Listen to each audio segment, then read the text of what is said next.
آپ کی جو پارٹی کے قائد ہیں نواز شریف صاحب، جو 21 اکتوبر کو واپس بھی آ رہے ہیں، ان کے بہت سے عرب ممالک کے جو حکمران ہیں ان کے ساتھ بڑے اچھے تعلقات ہیں، جس میں سعودی عرب بھی شامل ہے۔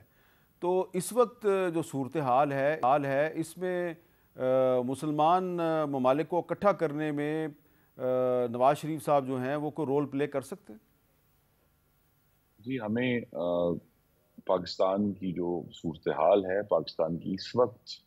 جو طاقت ہے ڈپلومیسی کی، اس کا تقاضا یہی ہے کہ یہ پاکستان اس میں حصہ ضرور لے، لیکن یہ ایکسیپٹ کرنا کہ ہم کوئی آگے بڑھ کر کوئی بہت بڑا تصفیہ کروا سکتے ہیں پاکستان نہیں، کا اس وقت جو تصفیہ تو نہیں کروا سکتے، لیکن جو میں نے پہلے سوال کیا تھا کہ جو مسلمان حکمرانوں کا رد عمل ہے وہ ویسا نہیں ہے جیسا کہ ہاں تو امریکہ کا اور اس میں باقیوں کا ضرور آیا ہے۔ محمد نواز شریف جو پاکستان کے سب سے سینئر سٹیٹسمین ہے،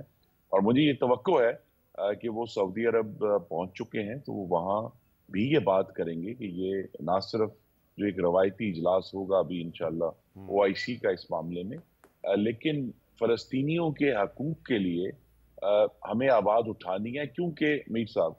یہ بالکل وہی صورتحال ہے جو کشمیر میں ہے، کہ وہاں بھی ایک غیر قانونی قبضہ ہے ہندوستان کا،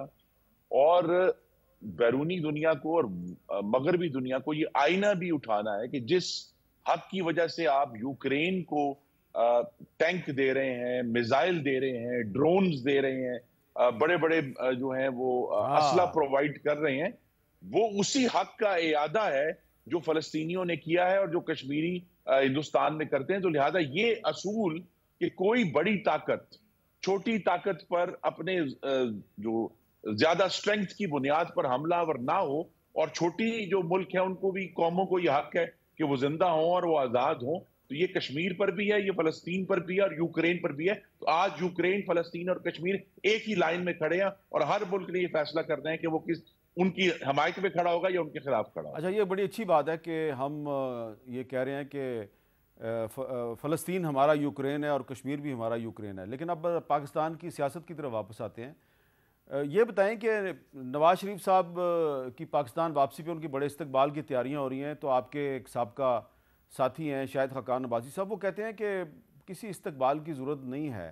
اور وہ سوال اٹھا رہے ہیں کہ یہ استقبال کس بات کا کر رہے ہیں، کہ وہ کون سا نواز شریف صاحب جو ہیں وہ کون سی کامیابی حاصل کر کے واپس آ رہے ہیں، وہ تو علاج کے لیے گئے تھے۔ میرا سوال آپ سے یہ ہے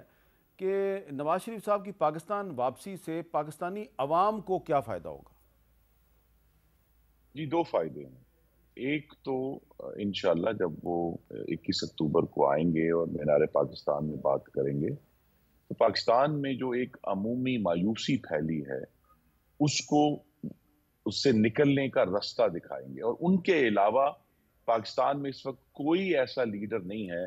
جس نے پہلے بھی پاکستان کو مایوسی سے نکالا ہو۔ 2013 میں بدترین دہشت گردی تھی، کراچی میں ٹارگٹ کلنگ تھی،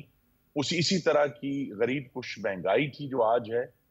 تو نواز شریف نے قوم کو اس میں سے نکالا۔ تو لہٰذا ان کی جو کریڈیبلٹی ہے، اس کے علاوہ اور کسی کی کریڈیبلٹی نہیں ہے کہ انہوں نے پاکستان کو مشکل حالات سے نکالا ہو۔ چاہے وہ 1998 میں جب ہندوستان نے ایٹم کا دھماکہ کیا تھا اور نواز شریف اس کے جواب میں ایک دھماکہ اچھا زیادہ کر کے خرم صاحب، پاکستان کو سرخرو کیا تھا، تو ایک تو یہ بات ہے۔ دوسری بات یہ ہے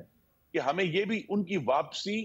پاکستان میں جو سیاسی انجینئرنگ کرنے والی طاقتیں ہیں ہاں، ان کے لیے بھی ایک سبق ہے کہ آپ اگر جتنی مرضی کوشش کر لیں، جس شخص کی عوام میں جڑیں ہیں اس کو انجینئرنگ کے ذریعے ختم نہیں کیا جا سکتا، وہ ایک دفعہ پھر واپس آئے گا۔ کیا یہ آپ نے جنرل باجوہ اور جنرل فیض کے بارے میں یہ بات کی ہے؟